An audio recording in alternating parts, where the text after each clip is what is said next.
Ladies and gentlemen, boys and girls, children of all ages, distinguished guests, and folks of all stripes, put your hands together for the Space Cadet Sports Podcast. Houston, we have Paul Salazar Jr.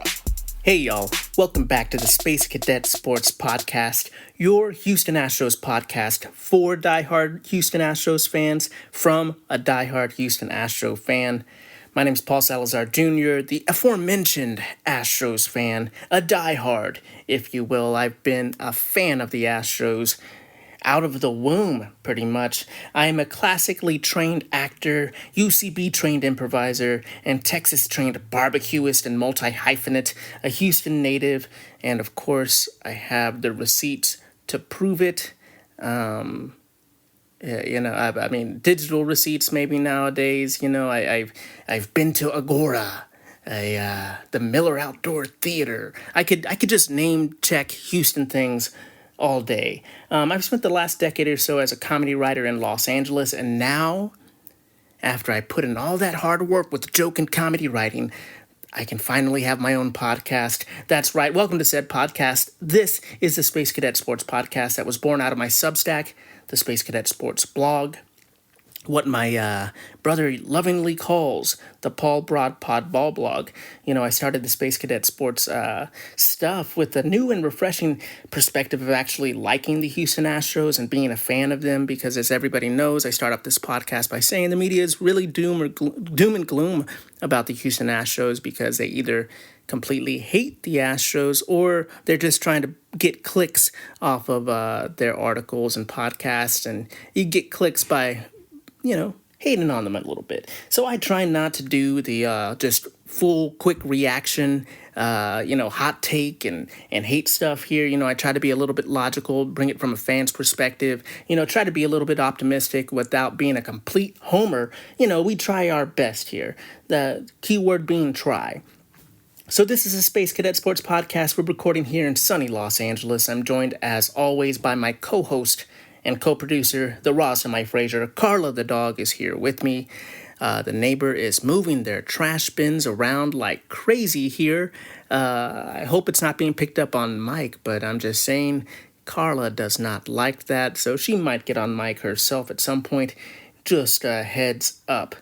Today we're going to go ahead and recap the Chicago White Sox series that just ended yesterday for the Houston Astros. I am fresh back from vacation, came back from a camping trip, so while I might be back from vacation, somehow I still feel tired. I feel absolutely exhausted. Carla's not happy that I'm admitting that, but that's how camping goes.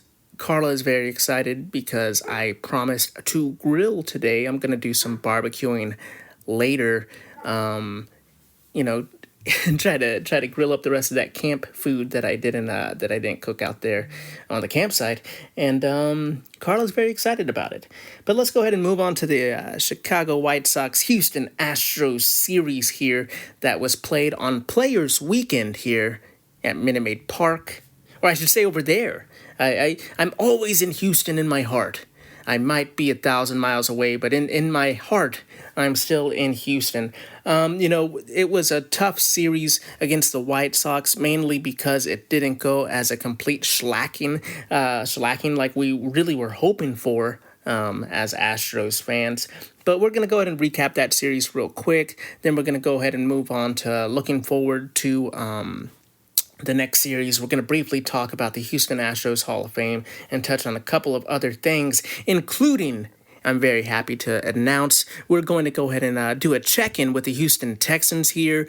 I definitely got some feedback. We have a lot of football fans out there. This is a Houston sports blog and podcast. Obviously, I'm a huge Houston Astros fan. This is the Astros. This is baseball season going on currently, so of course we're doing baseball right now, but we should do some check-ins with the Houston Texans. I'm more than happy to do that. We'll go ahead and do that today. as we have checked in with the Houston Texans and Houston Rockets at various points. Every now and then, what do you want a Houston Dynamo check-in? I'll do it. You let me know what you all need, and we'll go ahead and do it.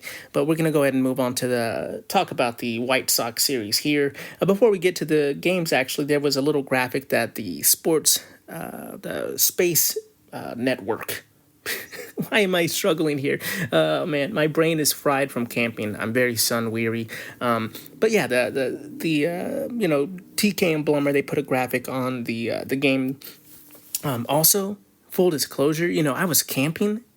I'm very sun beaten and very my brain's feels like it's moving very slowly. And on top of all that, I watched 3 baseball games in a row today so that I can be able to recap them for you. So my brain is just a little bit of jelly right now. But don't be jelly that I got to sit back and watch baseball all day. I did it for y'all so I can sit back and talk to you about the baseball games. But the graphic that went up there said that the Houston Astros have a 2.30 ERA in August before the series against the White Sox, which is outperforming the Mariners rotation, which is a highly touted rotation there in Seattle.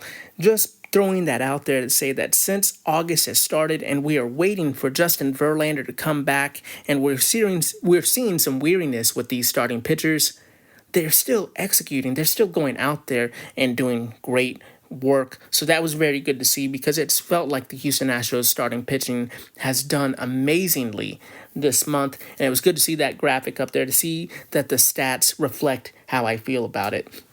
And also, this weekend, the Houston Astros inducted 2 people into the Houston Astros Hall of Fame. They got those beautiful, wonderful orange jackets. If I was in the Houston Astros Hall of Fame, I would wear that orange jacket everywhere.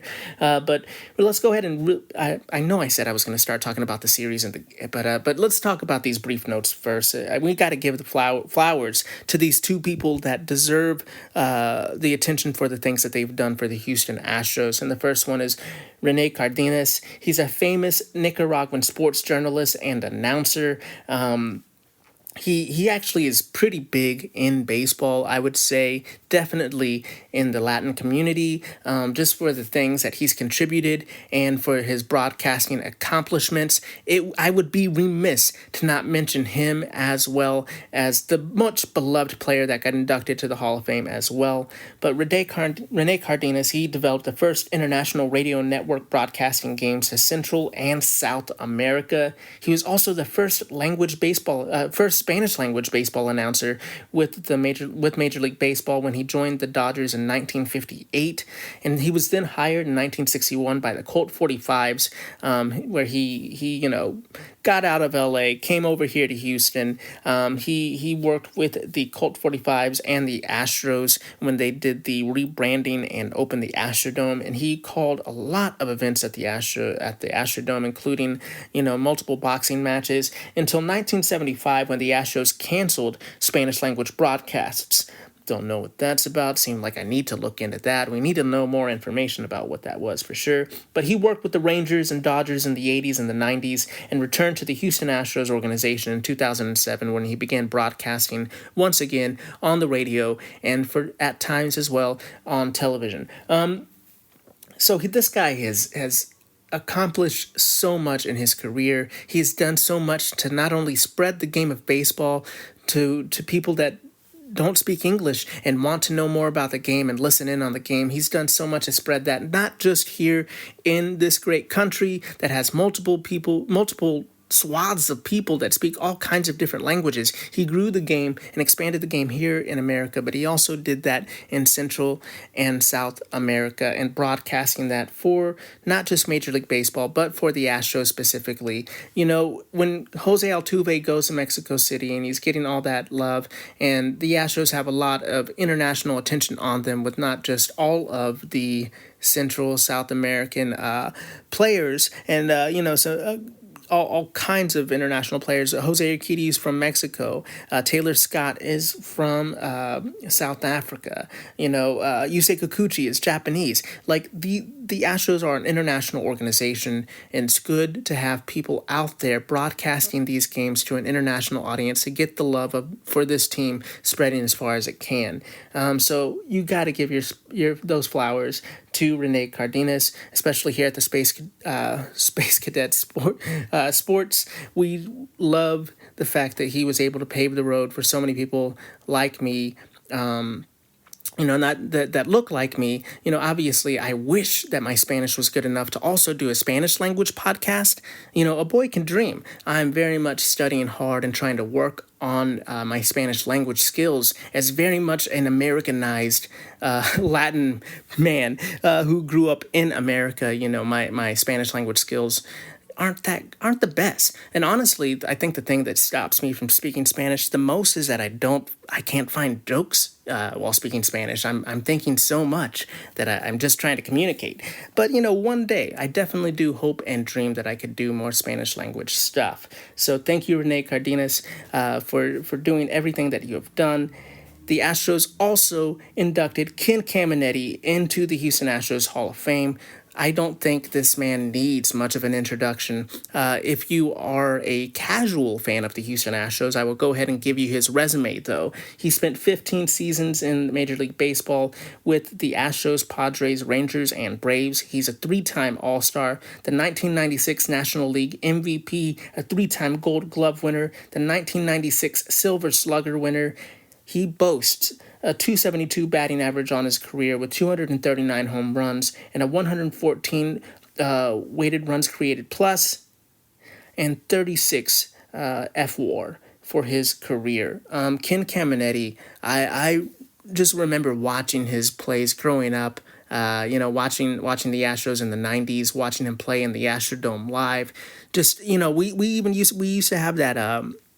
It was this old VHS tape about the Houston Astros organization. I believe it was like a 25-year anniversary tape with a bunch of highlights on it. I wore that VHS tape out in that silver cardboard box that it came in. Ken Caminiti's plays at third base were just web gems. I would watch them and wonder how a man could be so quick and so powerful.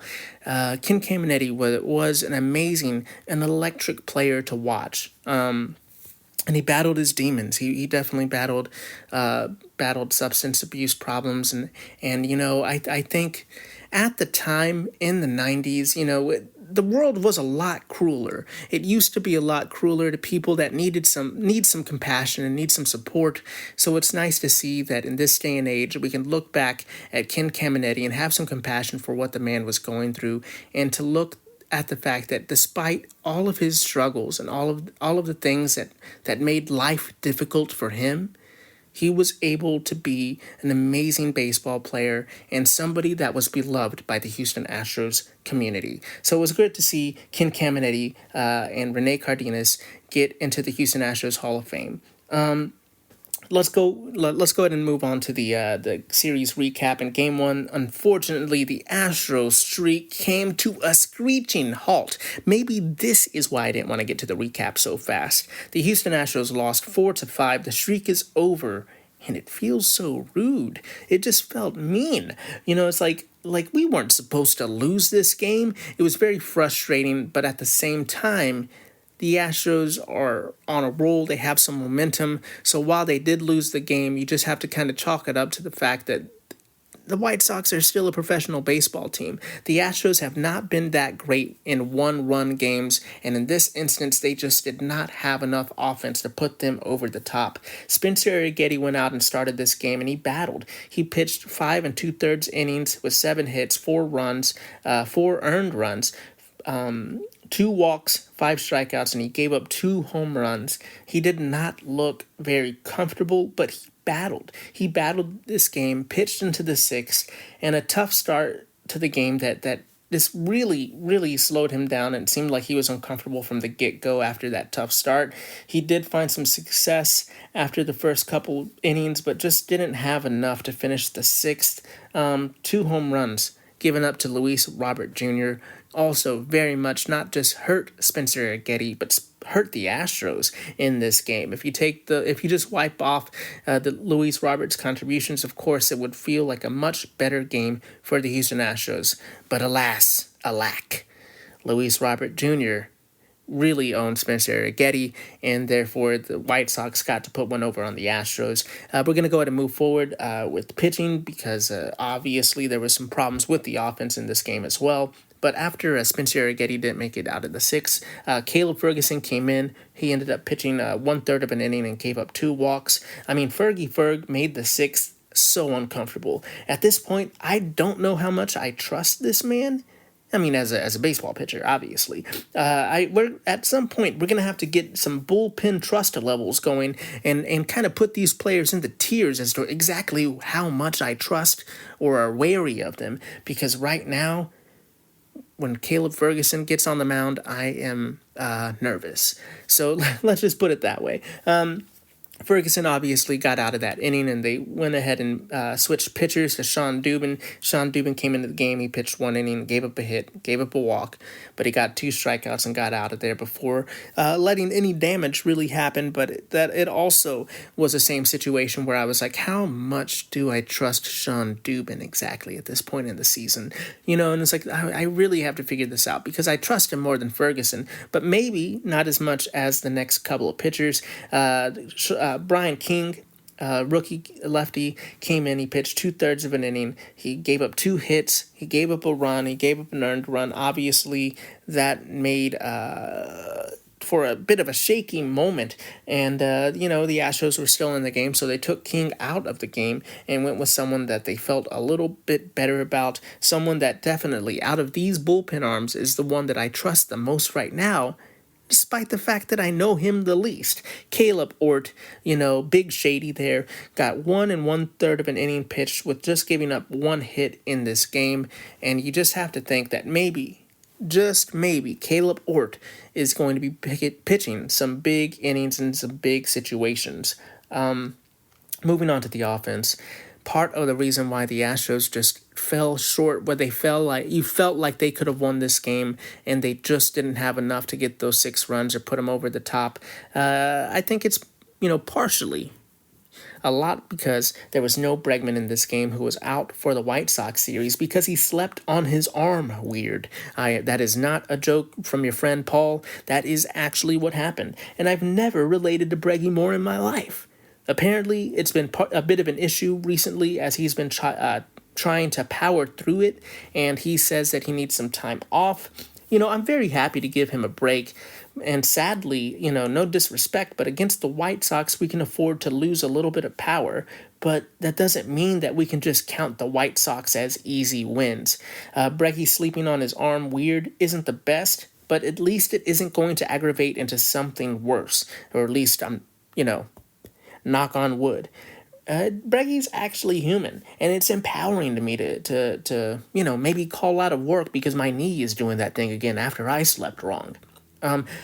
After Breggy obviously is taking some time off, we're looking for a little bit of infield help. Shea Whitcomb was called up, and Aledmus Diaz was DFA'd. The Cuban connection no longer there in the lineup, or I should say in the dugout. He was only in the lineup for 1 game.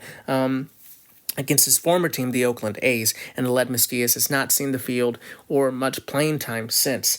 And I feel like it's kind of like a little bit of a new era for the Astros with Dana Brown this season. You don't have Dusty Baker in there. I feel like Dana Brown is kind of saying, hey, we're not just going to let vets just be here. You have to contribute. It can't just be a locker room presence thing this season because we need to win. So it's good to see that we're able to find some players that can actually contribute, not just to the good vibes and to the locker room vibes. Having a good veteran presence there. He's kind of like an extra hitting coach in a way. But unfortunately, we can't just have another coach on the roster. We need somebody that can get some power generated from the bottom of this offense. The Astros lineup was truly rocked by Garrett Crochet in this game. He made easy work of an aggressive lineup the first time through, and luckily, the White Sox are limiting Crochet's innings, so they took him out of the game early so the offense could get out of their rut a bit. Yeah, I know. Luckily, they took him out early. The Astros still lost the game. Why am I saying luckily? Because the Astros need some momentum. That the end of the Rays series there, while they might have swept them, the offense wasn't generating a lot. They were having some momentum issues. So getting Crochet out of there so the Astros wouldn't fall into a huge rut was great.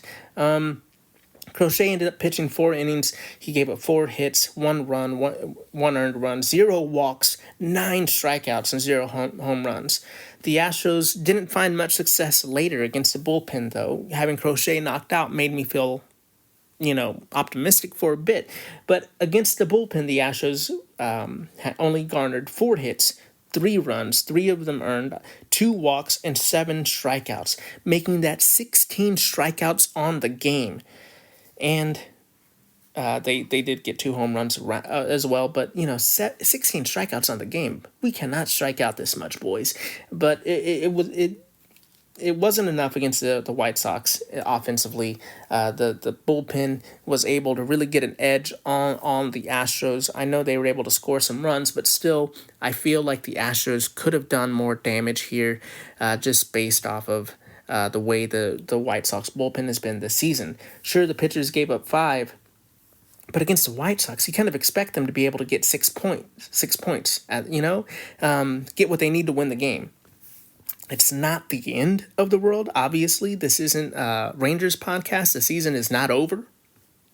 But you are hoping to see that the streak continues against a team that is struggling. Their season isn't over. You just got to keep hoping for a little bit more magic so that if we get to another streak, we can kind of keep it alive. Some highlights offensively in this game is Jeremy Pena going 2 for 4. He only with 1 strikeout. Myers was 1 for 4 with 1 run, 2 RBIs, 2 strikeouts, and a home run. That was Myers' 12th of the season. He hit it in 6 off of Toussaint. And John Singleton, he was 1 for 1 in his pitch hit. He hit a homer in his 10th of the season in the 9th off of Cool. And that was his first pinch hit home run of the season. You really love to see it. I know it wasn't enough to get the Astros a win, but the reason I'm positive and optimistic about this is because John Singleton, Big John, coming off the bench, getting a pinch hit situation and getting a home run in late innings is a great sign. If the Astros aren't going to go with John Singleton as an everyday first baseman, you want him to be able to come in as a pinch hitter and flex that power. You want him to be able to do that in the late innings and in the late part of the season because we might need more out of him like that. It's very Caratini-esque to see him do that. The team in this game got 8 hits, 4 RBIs, only worked 2 walks, and obviously 16 strikeouts, which just makes my eyes bleed. I hate looking at that. They went 1 for 4 with runners in scoring position. All they needed to do was connect on one more situation with runners in scoring position, even though it did not happen very frequently this game, and they ended up leaving 6 on base. It was a disappointment. It was a bummer, but luckily, the Astros are a little bit better than me and you at turning the page and moving forward. In Game 2 of this series, the Astros ended up winning 6-1. Both Arrighetti and Brown have the ghost of first inning problems come back to haunt them, but Brown really settles in for this Astros Hall of Fame game and has a fairly dominant game that he pitches deep into and only allows 1 run.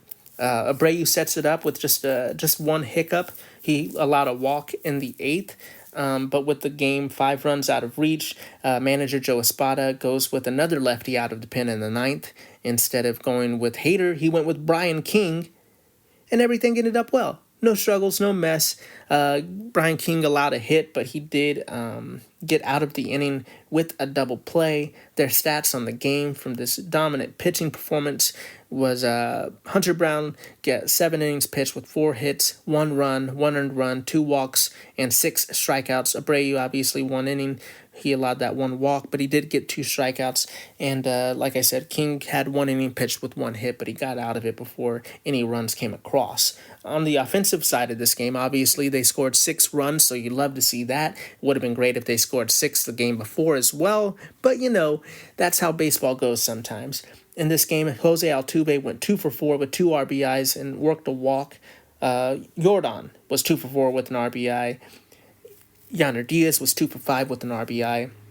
And other members of the two-hit club were Victor Carantini, who played this game as a DH, Jake the Rake Myers, and Shea Whitcomb almost hit a home run to open the game against Flexen, but he was part of the two-hit club as well. That home run, it looked like it was going straight to the Astros bullpen in right center, but unfortunately it just was shy. He ended up hitting a really loud double, and Tuve ended up bringing him home after, and Tuve ends up stealing the base as well, getting some good base running going, and he ends up getting brought home by Jordan. The team finally broke it open in the third, with Shea Whitcomb being the catalyst for this offense, against Flexen there in the third inning.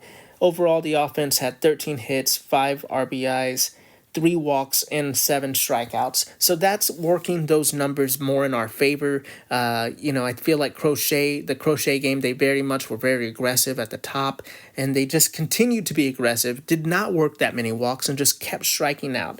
Obviously, we want more walks than just 3. We want lower strikeout numbers than 7, but we're working in the right direction. And of course, going 4 for 15 with runners in scoring position is not the most fun thing. You want a couple more, good results at the plate out of 15 attempts, but it was enough to win this game and get 6 runs.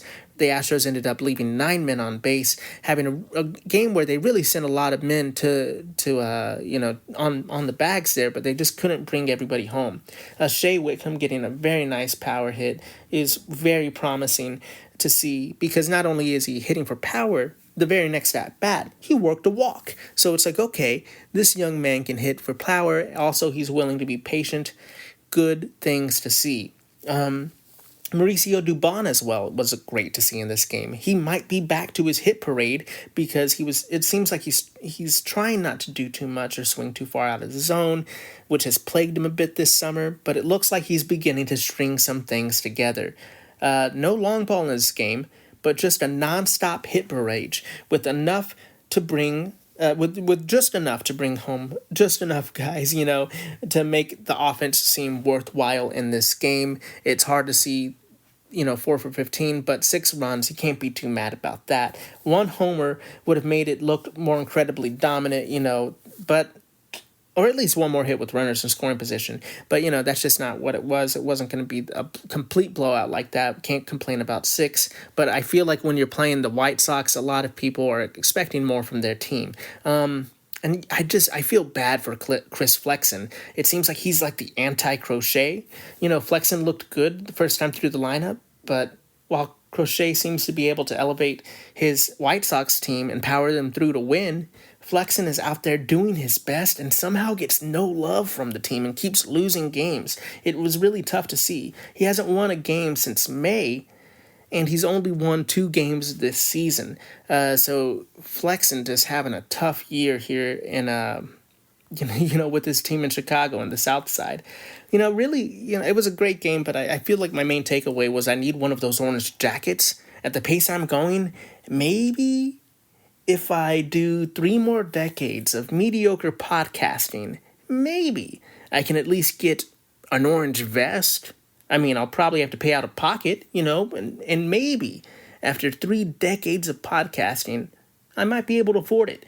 The White Sox were eliminated from playoff contention in this game on August 17th, and that plus the Rags not having even the hope of getting to the playoffs right now, with about 0.1%, I think is what Fangraphs says, of them going to the playoffs. It's a nice, sobering time to remember as fans that, I know it's been a tough roller coaster season for us, but it could always be worse.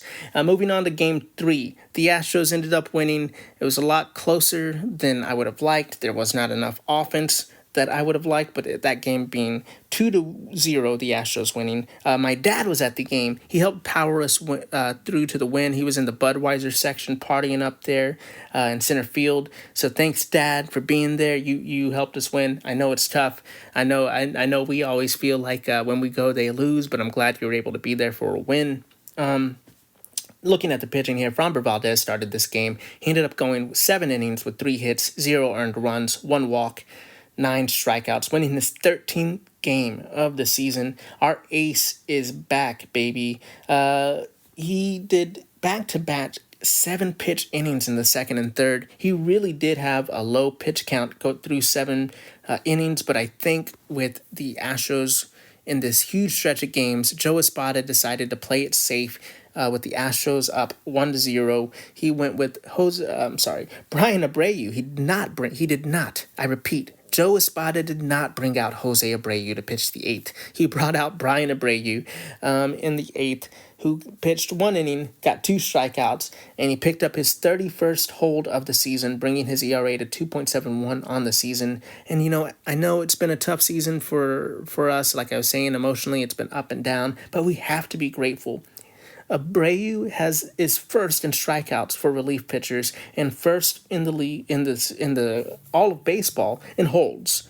So we've been throwing him out there a lot. It hasn't always felt the best, but Brian Abreu has been battling. He's been doing his personal best and getting good results. And I think sometimes when we're watching sports, it's easy to remember when they mess up. It's easy to remember the misses, but truly, he's had a good season despite the fact it hasn't always felt the most comfortable. In the 9th, manager Joe Espada went with Josh Hader. He ended up pitching the whole 9th, getting 2 strikeouts and picking up his 27th save. He's dominating. He's 4th in Major League Baseball in saves and 2nd in strikeouts for relief pitchers, behind Brian Abreu. So it was good to see that Joe Espada was able to script it up here and kind of save Fromber from some extra pitches and still win the game. You love to see it. On the offensive side, homers helped the offense that needs homers to win right now. Jose Altuve played DH in this game. He was 2 for 3 with 1 RBI and 1 walk. There was no Jordan on this game, who played back-to-back games in left field, and now the lineup has no Tucker, no Breggy, and no Jordan. Yikes.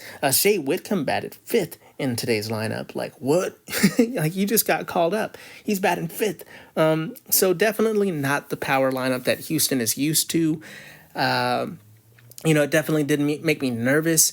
The confidence that Dana Brown and Joe Espada have in this team, seeing them run a lineup out there, even against the Chicago White Sox without Breggy, Jordan, and Tucker, you're just worried that it won't be enough offense to win a game, even against the White Sox, with the way that the Astros bottom of the lineup has been playing. And essentially, this is a game where you feel like the bottom half of the lineup is the bottom lineup. But, despite the fact that there were struggles, they ended up winning this game. So you have to give them a round of applause for the confidence in the front office here for the Houston Astros. They've been making confident moves, and they've been paying off. This is a good team, despite what most people thought in April. Yanner, let's see, where I kind of lost it here. Tuve hit a home run, his 18th of the season, in the 8th off of Brebbia. And yeah, Shea Whitcomb, I still can't believe he was in 5th. I believe cleanup was Myers, which he's had a pretty decent season, but it's like, okay, this is going to be a tough lineup day for us. Yanner ended up going 2 for 4 in this day, getting an RBI. He was the other home run, hitting his 13th home run in the 6th off of Bush. That was payback for being robbed earlier. In the first inning, he hit a home run to right field. Well, he didn't hit a home run to right field. He hit a fly ball to right field that was about to go out of the park, and their right fielder, Fletcher, just robbed him of a home run.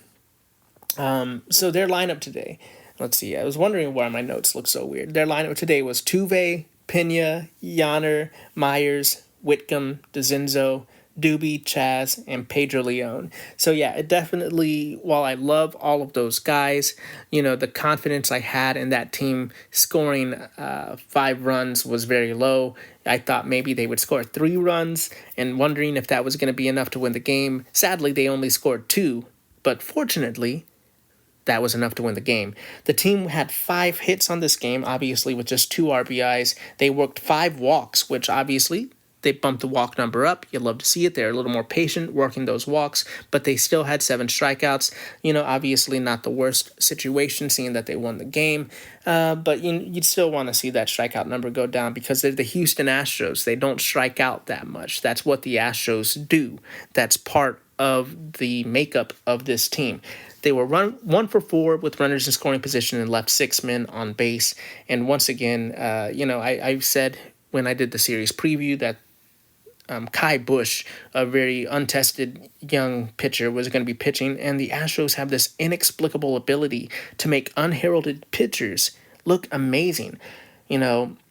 I know that hitters tend to do good when they get to see more pitches and they get to know the pitcher, and obviously, when you are facing somebody for the first time, a pitcher can sometimes have an advantage. But the Astros do this so frequently, it's just wild. And they've had different managers, different front offices, different players and approaches, and it's crazy that they just do the same thing. Maybe it's an Alex Cintron thing, Maybe Alex Cintron's like, hey, be nice to the new kids. I don't know. But through 4 innings, I thought Crochet was back out there. Another thing I've mentioned about this game is that there were rookies on the corners for a defensive ground ball fromper game. So Shea Whitcomb and Zach DeZenzo get high praise from Joe Espada to say, hey, the kids are all right. Send them out there. They're gonna have a good defensive game. It was a very defensive game, very much a pitcher's duel until Yainer Diaz finally broke it open in the 6th to hit that home run. Another note on this game, they went with Abreu and they went with Hader.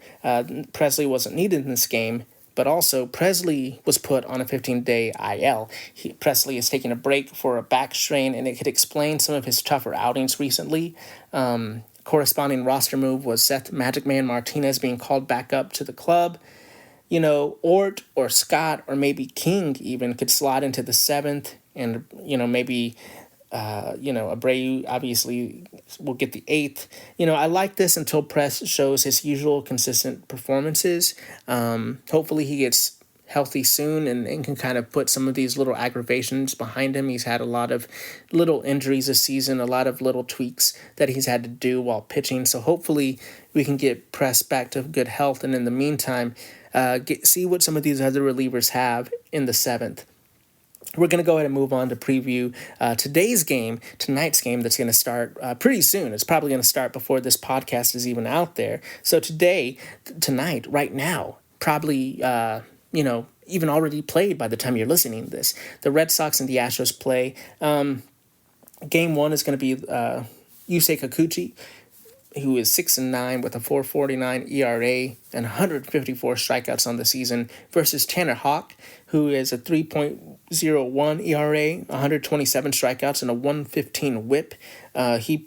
He started a game against Houston on the 9th, during the last series against Boston not too long ago. He went 6 innings, giving up 4 hits, 1 earned run, 3 walks, and a strikeout. The second game of the series is going to be Ronald Blanco's game. He's 9-6 with a 2.89 ERA and 130 strikeouts.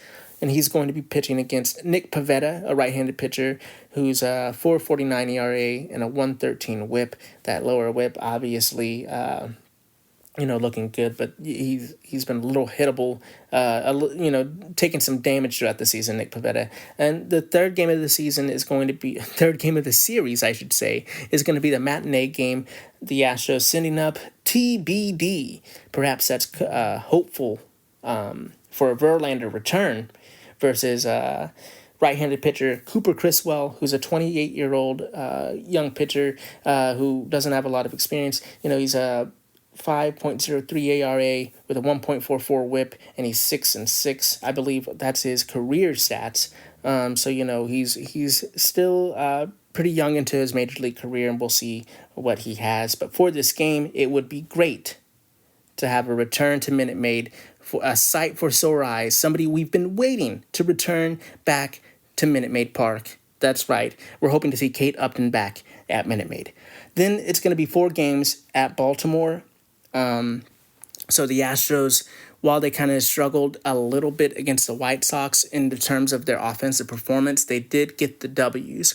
Right now, they're going to have to turn that offense up a little bit so that they can beat two hot slugging teams in Boston and Baltimore. I think, these two run games are not going to cut it against those teams. So obviously, I feel very confident about their starting pitching. I feel good about the late innings. There's some question marks in the middle for the bullpen, but I feel like Joe Espada is managing them very well. So I feel like I'm not worried about the pitching. We're hoping that this offense can kind of turn it around. We have more power from the middle. Having Breggy back and Jordan regularly in the middle of the offense is going to help. We're judging their offense with a severe lack of power, that they kind of just rested guys for the White Sox series, which was a really ballsy move, but it did work out for them. So real quick, we're going to do a Texans update here. Very happy to talk about the Houston Texans positively and optimistically. The Texans won their preseason game 28-10 to improve 2-1 on the preseason. Now you got to remember, this is a preseason. Settle down, football fans. This is not going to be very indicative of the future success of this franchise, but it is indicative of the success of the people trying to break onto this team, organizational success, trying to get them on the same page. It is good. Just losing is just not good for morale. It's not good for anybody. I'm just saying, you can't think that no team that goes undefeated in the preseason is expected to go undefeated in the season. But moving on to some game notes here. It's a big game for John Mechie III. He's a cancer survivor. He's a receiver for the Houston Texans and an all-around great story. He got 6 receptions for 68 yards and a touchdown. And, we're really rooting for this guy and happy to see him find some success. And we're hoping that he can find more success with this team, or just in football. It's a grind to be a professional athlete, that has health scares, and when you're supposed to be making money for your lifetime, must feel terrifying. So we're rooting for this guy. We're rooting that he can find more success and just be a huge success story, for football, but hopefully for the Houston Texans. Derek Stingley Jr. has been touted to have an all-pro season from so many pundits, while, C.J. Stroud is going to get a lot of headlines and everyone is looking for an amazing Stroud season. Stingley is making noise himself, and his anticipation this year is through the roof. So we're really much here. I love defensive play. I love defensive football. I don't know why I've been that way. I guess it's Madden. When I was a young boy, I played a lot of Madden. I played these really grinded out games, really defensive minded games, like clock possession games. I'm a very frustrating person to play in Madden. While everybody's just trying to score a lot and have a lot of fun, I'm very much trying to slow down the game and grind it out. It's everyone's like having fun playing Madden, and I cut the sleeves off of my hoodie, and I'm very much game planning. But yeah, I love the defense. I love cornerback play. Stingley is going to have a great season. I really feel if he can keep healthy, health concerns have kind of slowed down him a bit, but everybody knows the talent is there for Stingley. It would be great to see him make an all-pro season like everybody is projecting. And of course, I mentioned C.J. Stroud. What else can I say about him that hasn't already been said? I'm trying to say. I guess I won't. But what I will say is I haven't been this excited about a player in the Houston Texans since J.J. Watt. And with D'Amico Ryans back at the helm, I'm excited about this team, and I can actually admit that, But oh no, I am worried though, and you never feel comfortable being excited as a Houston fan. C.J. Stroud was 7-10 on this game with 88 yards, and Case Keenum and Tim Boyle played the rest of the game, battling it out there. Another note: Dameon Pierce just doesn't seem to be able to put it back together at this moment. It's obvious that the talent is there for him, but there's something that's kind of glitching. Something's gotten to him. Perhaps it's confidence, like people are speculating about, but I don't know. I definitely don't know. Pierce, I haven't been paying, that much attention to know exactly what the culprit is.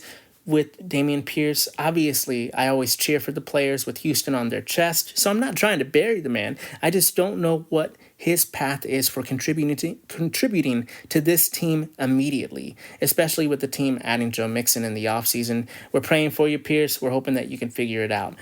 And then I just wanted to mention this quote from Aziz Al-Shair, who is, I believe I'm pronouncing that correctly, and if I'm not, I do apologize. I always have to say once per podcast that I apologize to anybody's name I mispronounce. I don't know what it is. There's just a little reading to speaking glitch that happens with me sometimes, that I mispronounce things, even words I know how to pronounce. So I do apologize profusely to anybody. I never mean any disrespect. But he had this great quote. He told ESPN, quote, "Everybody can't just play here. You might be a playmaker, but if you're soft, you might need to go somewhere." Al-Shair told ESPN, quote, "You might make it in the league, but you won't make it here. There's a standard. If you're not reaching the standard, you just won't be here." End quote. This is a team looking to be a tough defensive team with reports of scraps in practice for intense defensive play, and there's a lot of competition going back and forth. Obviously, DeMeco Ryans doesn't want his players fighting each other, but the competition is tense. The fact that this team wants to play physical, this team wants to play rough, this team isn't going to just let anything slide. It's a great identity behind head coach DeMeco Ryans. And with a much anticipated passing attack led by CJ Stroud and a plethora of receivers, we're looking to see what we can expect from the running game this upcoming season. But besides the running game, it seems like a lot of positives. It's difficult really to ascertain anything from the preseason right now, and that's not even my forte, so I'm not going to even try. But, I am watching those running backs behind Dameon Pierce very closely right now. It looks like it's going to be a committee situation this season. Obviously, the passing attack isn't anything we're worried about, but we're watching that running game to see what we can get out of them, because you do need a bit of a balanced attack at some point in the season. You're going to need a balanced attack to win some games.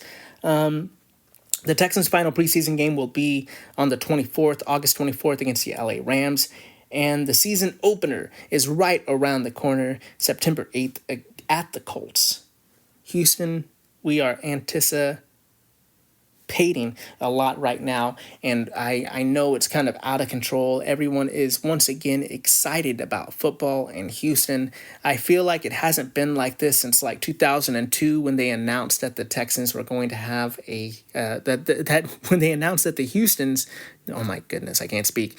In 2002, when they announced that Houston was getting another football team, that's the last time I feel like this city was that excited about football. I don't remember the last time I didn't flub my sentences, but I do remember the last time Houston was this excited. I even feel like during those playoff runs, when the playoff runs, the few times we beat Cincinnati, I even feel like there were tempered expectations for this team. It seemed like people were just happy to be there and grateful. I feel like the momentum behind the Texans is really strong right now. You have those new jerseys, you have the new logo, you have the new helmets, you have some great young players, a great young coach coming back to the organization. It's a lot going on right now. This is a city hungry for a good football team, and I can feel those vibes in H-Town all the way over here in LA. That's right. I'm that connected and that empathetic. And before we wrap up the podcast, I just want to give a quick shout out to my cousin Terry. Cousin Terry, always supporting me. Great listener to the podcast, giving me calls and talking to me about baseball. We'll definitely set something up where Cousin Terry can come on the podcast, or at least leave a voicemail for the podcast to let us know what she's thinking about the Houston Astros.